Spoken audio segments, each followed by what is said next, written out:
Hello guys, welcome to Kiran with me channel. ಇವತ್ತಿನ ಈ ವಿಡಿಯೋದಲ್ಲಿ ಕೂಲಿ ಮೂವಿ ಬಗ್ಗೆ ಎಕ್ಸ್ಪ್ಲೇನ್ ಮಾಡ್ತಿದ್ದೀನಿ, ಹಾಗೆ ರಿವ್ಯೂನು ಕೂಡ ಮಾಡ್ತಾಯಿದ್ದೀನಿ. ಗಾಯ್ಸ್ ಈ ಕೂಲಿ ಮೂವಿಯಲ್ಲಿ ಯಾವ ಯಾವ ಹೀರೋಗಳು ನಟಿಸಿದ್ದಾರೆ ಮತ್ತು ಯಾವ ಯಾವ ಹೀರೋಯಿನ್ಗಳು ನಟಿಸಿದ್ದಾರೆ ಮತ್ತು ಈ ಮೂವಿಯ ಬಜೆಟ್ ಎಷ್ಟಾಗಿದೆ ಮತ್ತು ಈ ಮೂವಿಯ ಕಲೆಕ್ಷನ್ ಎಷ್ಟಾಗಿದೆ ಮತ್ತು ಈ ಮೂವಿಯು ಯಾವ ಯಾವ ಭಾಷೆಗಳಲ್ಲಿ ಬಿಡುಗಡೆ ಹೊಂದಿದೆ ಅಂತ ಕೂಡ ಈ ವಿಡಿಯೋದಲ್ಲಿ ನೋಡೋಣ.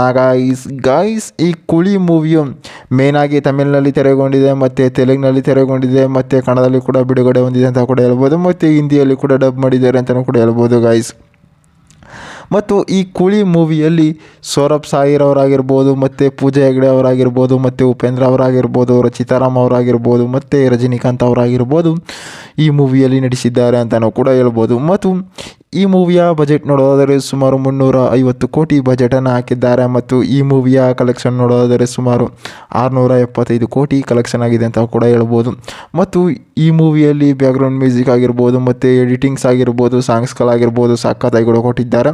ಮತ್ತು ಈ ಮೂವಿಯ ಮ್ಯೂಸಿಕರ್ಸ್ ಬಂದು ಅನಿರುದ್ಧ ಅವರಾಗಿರ್ತಾರೆ. ಅಂತಾರೆ ಅನಿರುದ್ಧ ಅವರು ಈಗೆಷ್ಟು ಸಾಕಷ್ಟು ಮೂವಿಗಳಿಗೆ ಮ್ಯೂಸಿಕನ್ನು ಕೂಡ ಕೊಟ್ಟಿದ್ದಾರೆ, ಮತ್ತು ಈ ಕೂಲಿ ಮೂವಿಯಲ್ಲೂ ಸಖತ್ತಾಗಿ ಮ್ಯೂಸಿಕನ್ನು ಕೂಡ ಕೊಟ್ಟಿದ್ದಾರೆ ಅಂತಲೂ ಕೂಡ ಹೇಳ್ಬೋದು. ಮತ್ತು ಈ ಕೂಲಿ ಮೂವಿಯಲ್ಲಿ ರಜನಿಕಾಂತ್ ಅವರು ಸಖತ್ತಾಗಿ ಆ್ಯಕ್ಟಿಂಗನ್ನು ಕೂಡ ಮಾಡಿದ್ದಾರೆ ಅಂತಲೂ ಕೂಡ ಹೇಳ್ಬೋದು. ಅಂದಾಗೆ ಈ ಕೂಲಿ ಮೂವಿಯ ಒಂದು ಲೈನ್ ಸ್ಟೋರಿ ನೋಡೋದಾದರೆ ಈ ರಜನಿಕಾಂತ್ ಅವರು ಏನು ಮಾಡ್ತಿರ್ತಾರೆ ಅಂತಾರೆ, ಅವರಷ್ಟು ಜನ ಒಂದು ಸಾಕಷ್ಟು ಫ್ರೆಂಡ್ಶಿಪ್ ಇಡ್ತಾರೆ, ಮತ್ತು ಸಾಕಷ್ಟು ಜನ ಕೂಲಿಗಳಿರ್ತಾರೆ. ಅವ್ರು ಏನು ಮಾಡ್ತಾರೆ ಅಂತಾರೆ, ಕೂಲಿಯಾಗಿ ಕೆಲಸಕ್ಕೆ ಅಂತ ಹೋಗ್ತಾ ಇರ್ತಾರೆ.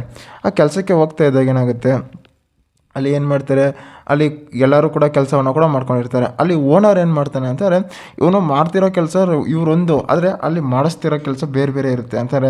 ಅಲ್ಲಿಂದ ಅಲ್ಲಿಗೆ ಏನೇನೋ ಸಪ್ಲೈ ಆಗ್ತಾ ಇರುತ್ತೆ. ಮತ್ತು ಆ ಕೇಸ್ನಿಂದ ಏನಾಗ್ತಾರೆ, ರಜನಿಕಾಂತ್ ಅವರೆಲ್ಲ ಕೂಡ ಸಿಗಾಕೊಂಡಿರ್ತಾರೆ. ಅವಾಗ ಏನು ಮಾಡ್ತಾರೆ, ರಜನಿಕಾಂತ್ ಅವರು ಒಂದು ಊರಿನಿಂದ ವರ್ಗಾವಣೆ ಆಗ್ತಾರೆ, ಮತ್ತು ರಜನಿಕಾಂತ್ ಅವ್ರದ್ದೇ ಆದ ತಾನೇ ಒಂದು ಬಿಸ್ನೆಸ್ ಮಾಡ್ಕೊಂಡಿರ್ತಾರೆ. ಅಲ್ಲೇಗುತ್ತೆ ಏನಾಗುತ್ತೆ ಅಂತಾರೆ, ರಜನಿಕಾಂತ್ ಅವರ ಫ್ರೆಂಡ್ ಏನು ಮಾಡ್ತಾರೆ ಅಂತಾರೆ, ಒಂದು ಪ್ರಾಡಕ್ಟನ್ನು ತಯಾರು ಮಾಡಿರ್ತಾರೆ. ಆ ಪ್ರಾಡಕ್ಟನ್ನು ತಯಾರು ಮಾಡಿದಾಗ ಏನು ಮಾಡ್ತಾರೆ, ಅಲ್ಲಿ ಹೋಗಿ ಸರ್ಕಾರಕ್ಕೆ ಒಂದು ಅಪೋಗಿಸ್ತಾರೆ, ಈ ರೀತಿ ಪ್ರಾಡಕ್ಟ್ ತಯಾರು ಮಾಡಿದ್ದೀನಿ, ಈ ರೀತಿಯಿಂದ ಇನ್ವೆಸ್ಟ್ ಇದಾಗುತ್ತೆ, ಮತ್ತು ಜನಸಂಖ್ಯೆ ಕೂಡ ಜಾಸ್ತಿ ಯೂಸ್ ಮಾಡ್ತಾರೆ ಅಂತ ಕೂಡ ಹೇಳ್ತಾರೆ. ಅದೇನಾಗುತ್ತೆ, ಅದನ್ನ ಇಂಡಿಯಾದಲ್ಲಿ ಬ್ಯಾನ್ ಮಾಡ್ತಾರೆ. ಅದೇನು ಮಾಡ್ತಾರೆ, ಇನ್ನೊಬ್ಬ ಬಿಸ್ನೆಸ್ ಮಾಡ್ತಿರ್ತಾನೆ, ಅವನ ಸ್ವಂತಕ್ಕೋಸ್ಕರ ಇದರಲ್ಲಿ ಉಪಯೋಗಿಸ್ಕೋತಾರೆ. ಅದರಿಂದ ಅವರ ಫ್ರೆಂಡ್ಸ್ ಹೋಗ್ತಾರೆ. ಆ ಫ್ರೆಂಡ್ಸಿಂದ ಇವು ರಜನಿಕಾಂತ್ ಅವರು ಹುಡ್ಕೊಂಡು ಹೋಗಿ ಏನು ಮಾಡ್ತಾರೆ ಅಂತಾರೆ, ಇವನೇನು ಮಾಡ್ತಿದ್ದ ಮತ್ತು ಇವನಿಂದ ಏನಿರ್ತಾರೆ ಅಂತ ಕೂಡ ಎಲ್ಲ ಹೋದಾಗ ಲಾಸ್ಟಲ್ಲಿ ಅವರ ಮಗ ಅಂತಾರೆ, ಕೂಲಿ ಇರ್ತಾರಲ್ಲ ಅಲ್ಲಿ ಓನರ್ ಇರ್ತಾರಲ್ಲ ಅವ್ರ ಮಗ ಇವನೇ ಅಂತ ಕೂಡ ಗೊತ್ತಾಗುತ್ತೆ ಅಂತಲೂ ಕೂಡ ಹೇಳ್ಬೋದು. ಮತ್ತು ಈ ಮೂವಿಯಲ್ಲಿ ಸೌರಭ್ ಸಾಯಿರ್ ಅವರಾಗಿರ್ಬೋದು ಮತ್ತು ಪೂಜಾ ಹೆಗ್ಡೆ ಅವರಾಗಿರ್ಬೋದು ಸಖತ್ತಾಗಿ ಒಂದು ಸಾಂಗ್ಸನ್ನು ಕೂಡ ಮಾಡಿದ್ದಾರೆ. ಮತ್ತು ರಚಿತಾರಾಮ್ ಅವರು ಕೂಡ ಸಖತ್ತಾಗಿ ಒಂದು ಲುಕ್ಕಲ್ಲಿ ಕೂಡ ಕಾಣಿದ್ದಾರೆ, ಮತ್ತು ಉಪೇಂದ್ರ ಅವರು ಕೂಡ ಸಖತ್ತಾಗಿ ಒಂದು ಲುಕ್ಕಲ್ಲಿ ಕೂಡ ಕಾಣಿಸ್ಕೊಂಡಿದ್ದಾರೆ ಅಂತ ನಾವು ಕೂಡ ಹೇಳ್ಬೋದು. ಗಾಯ್ಸ್ ಈ ಕೂಲಿ ಮೂವಿಯು ಒಂದು ಥ್ರಿಲ್ಲಿಂಗ್ ಮೂವಿಯಾಗಿ ಎಂಟರ್ಟೈನ್ಮೆಂಟ್ ಮೂವಿಯಾಗಿ ತೆರೆಗೊಂಡಿದೆ. ಇದೇ ರೀತಿ ಮೂವಿ ಅಪ್ಡೇಟ್ಗಾಗಿ ಕಿರಣ್ ವಿತ್ ಮೀ ಚಾನಲ್ನ ಸಬ್ಸ್ಕ್ರೈಬ್ ಮಾಡ್ಕೊಳ್ಳಿ ಗಾಯ್ಸ್.